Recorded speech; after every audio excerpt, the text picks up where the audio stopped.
Lo hemos comentado, en marzo el desempleo se disparó en el Gran Santiago, llegando a 15,6%, la cifra más alta registrada en los últimos 35 años, y se debe principalmente a los efectos de la crisis sanitaria. Analizamos este resultado, el contexto también del mercado laboral, junto a Tomás Izquierdo, economista de Géminis Consultores. Tomás, muchas gracias por esta conversación. Muy buenos días. Buenos días, Nicolás. Un gusto estar contigo. Un placer. A ver, la cifra es sorprendente, impactante, pero hay un aspecto que es más duro aún. No es tan sorpresiva. Claro, se hablaba de un 10%, termina siendo casi un 16% en el Gran Santiago, considerando marzo, donde ya esto de antes de la pandemia, después de la crisis sanitaria en Chile, no se considera. Estamos justamente con los datos reales. Esto puede ir empeorando. La pregunta quizás puede sonar un poco banal y tonta, pero efectivamente va a depender mucho de las medidas que se han tomado para poder enfrentar la situación del empleo en Chile. A ver, yo diría que es sorprendente. Es sorprendente porque no hay que olvidar que esta encuesta se levantó en marzo. En marzo tuvimos una primera quincena bastante normal. Y el efecto de los confinamientos, cuarentena, etcétera, empezó a observarse la segunda quincena de marzo. Y desde esa perspectiva, lamentablemente, lo que uno puede esperar para la encuesta de junio, que recoge la realidad del segundo trimestre, es un incremento adicional muy significativo en el desempleo. Entonces, lo primero, a mí al menos me sorprendió. Yo no hubiera esperado un número tan elevado. Cuando uno mira una serie histórica, esto es realmente fuera de rango respecto a lo que estábamos acostumbrados. Recordando, por ejemplo, que en este dato, Tomás, del Gran Santiago, que hace el Centro de Microdatos de la Universidad de Chile, si no me equivoco, tú me corriges, el promedio era de 9,6. O sea, nos escapamos holgadamente de lo que es ese promedio de tasa de desempleo. Sí, y no solo eso, es el promedio largo. Si tú tomas el promedio, qué sé yo, desde el 2018 hasta ahora, el promedio está, no sé, entre 7,5 y 8, digamos, no más que eso. Entonces, respecto de eso estamos casi duplicándolo. Y hay algo que la gente no sabe. Producto de la cuarentena, producto del temor de alguna gente, etcétera, mucha mano de obra llamada secundaria, vale decir, no la del jefe de hogar o jefa de hogar, sino que el cónyuge o un hijo, etcétera, no está ofreciéndose al mercado laboral. Y eso significa que la gente que participa del mercado laboral, la fuerza de trabajo cayó en forma significativa también. ¿Por qué es importante esto? Porque si esa gente hubiera seguido buscando trabajo, hubiéramos mantenido la fuerza de trabajo tal cual venía, la tasa de desempleo habría sido de 22%. Entonces, yo no quiero ser alarmista, pero sí decir de que la situación fue un poco más allá de lo que uno hubiera esperado y que es evidente que en el segundo trimestre esto va a ser más intenso aún.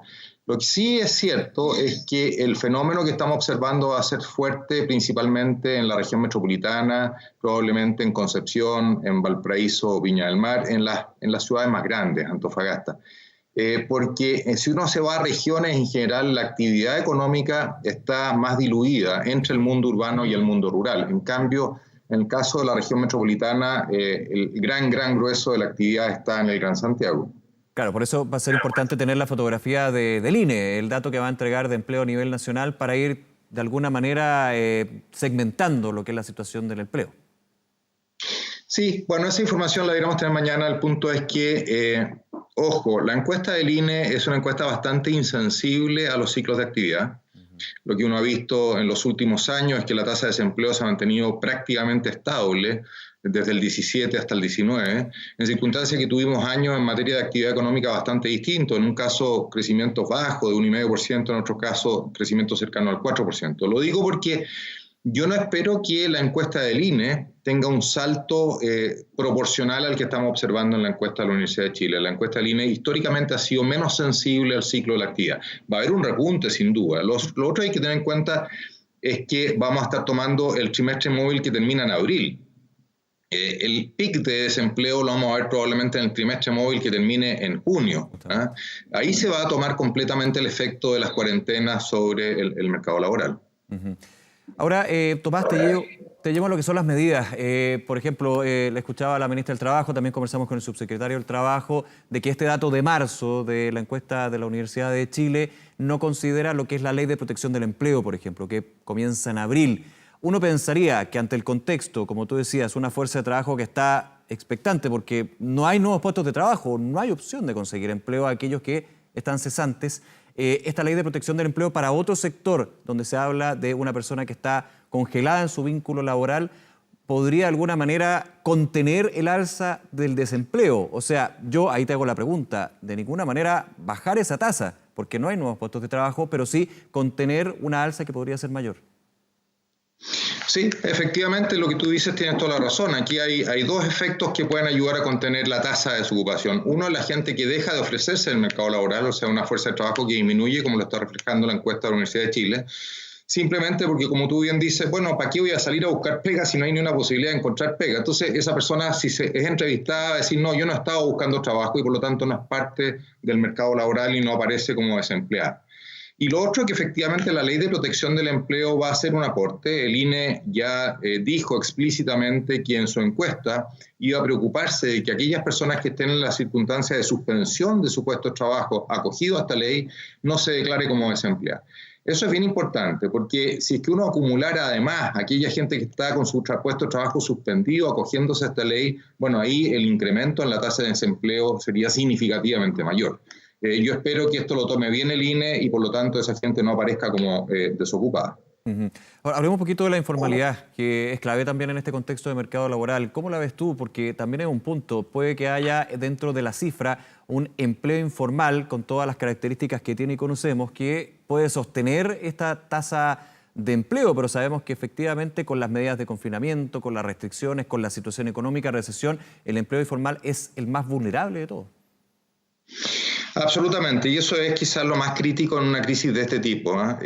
Cuando tú obligas a las personas, y con buenas razones, ¿cierto?, a mantenerse en sus casas y no poder salir a generar sus ingresos del día o de la semana, como sucede normalmente en un trabajo informal de la persona que participa en una feria o que es vendedor ambulante, o incluso que trabaja, ¿cierto?, en algún servicio de delivery o de transporte, en fin. Esa persona efectivamente queda con ingreso cero, esa persona no recibe los beneficios de la suspensión del empleo del caso, ¿cierto?, de la Ley de Protección del Empleo y queda muy desprotegida. Y ahí entonces está el gran desafío y que es una cuestión que está hoy día en el debate político y es cómo se llega a apoyar a aquellas personas que están en la informalidad o aquellas empresas informales, ya sea personas independientes que trabajan informalmente o ya sea empresas pequeñas que son informales. Y ese es un gran desafío, es un desafío logístico, es complejo y a mí no me cabe duda que hay un porcentaje relevante de esas personas y de esas empresas informales que no están recibiendo ayuda y que probablemente no les va a llegar la ayuda. Eso es muy importante por el impacto que tiene, no solo de la realidad, ¿cierto?, de esas familias que quedan sin ingreso y con problemas para sustentar su consumo básico, sino que también desde el punto de vista de una eventual explosión social asociada a esto. Ayer ya tuvimos en 2 o 3 lugares del Gran Santiago algunas protestas.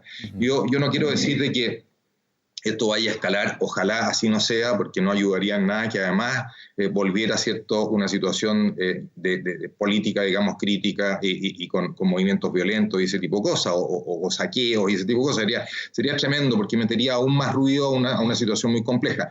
Pero de verdad es un desafío importante poder llegar a esta gente y llegar a esas empresas que están en la informalidad, ¿eh? Tomás, en ese punto, desde la política pública, que va a ser súper importante para este gran acuerdo nacional que ha llamado el gobierno y que se está conversando desde lo político, pero también lo económico, y finalmente los dos tienen que confluir porque son medidas. Hay que financiarse para tener recursos y poder ir en ayuda me enfoco en la situación del mercado laboral, pero finalmente de todas las familias del país. Cuando se da esta discusión sobre las empresas de distinto tamaño, cuando se da, no, hay que proteger más bien el empleo, entonces hagamos subsidios de empleo, como ya se hizo, por ejemplo, en la década de los 80. ¿Ves que hay una discusión que llega a puntos concordantes o más bien hay miradas que podrían ir complicando aún más la decisión y lo concreto para poder ir en ayuda de la gente? Mira, aquí nadie tiene una respuesta certera. Aquí hay modelos distintos. Los europeos, y nosotros estamos más apegados a esa línea, están tratando de proteger el empleo, es decir, que no se produzca la desvinculación. Para eso está la Ley de Protección del Empleo. Los norteamericanos, Estados Unidos, en cambio, lo que hace es flexibilizar completamente el mercado laboral. Si usted como empresa piensa que en realidad sus ingresos los próximos meses van a ser nulos o cercanos a cero, despida a los trabajadores y yo voy a acudir con un ingreso directo a la familia o a la persona que está desempleada. Son dos formas distintas, las dos tienen su lógica y las dos se pueden defender conceptualmente.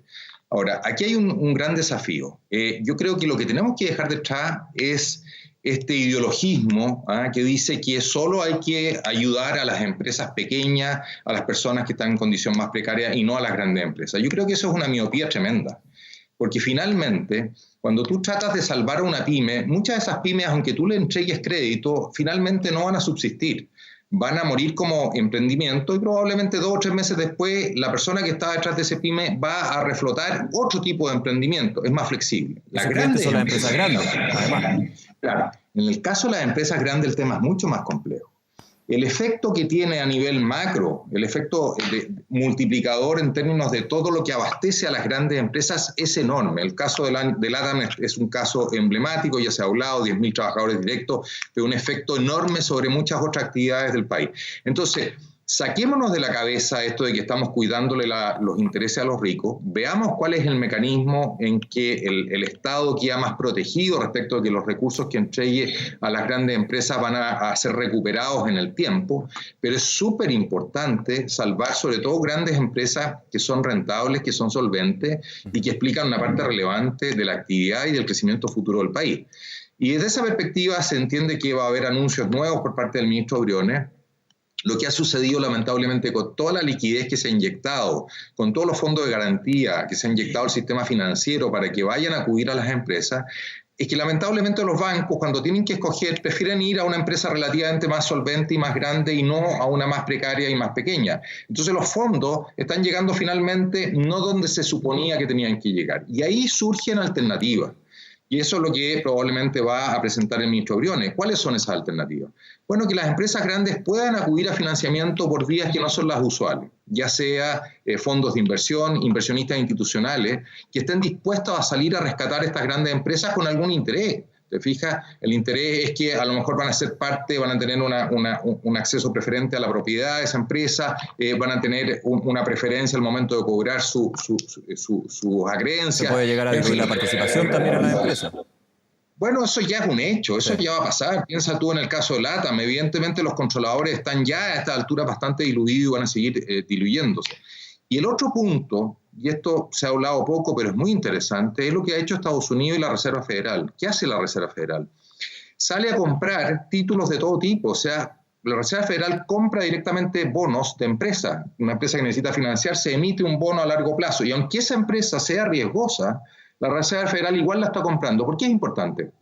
Porque si aquí el Banco Central, que no lo está haciendo, saliera directamente a comprar bonos de empresas, primeras emisiones de empresas, la tasa de financiamiento bajaría mucho. Y sería una gran forma de que esas empresas que están con problemas de liquidez obtengan la liquidez en el mercado financiero. Sí. Que no es lo mismo, y volviendo a una discusión que también estaba presente, no es lo mismo que el Banco Central financie al Estado en ese sentido, y también esta línea de crédito que ya estaría siendo aprobada por el Fondo Monetario Internacional. Al parecer sería aprobada y es una línea de crédito de emergencia justamente para mantener la liquidez y que puede ir de la mano con esta medida que tú estás señalando.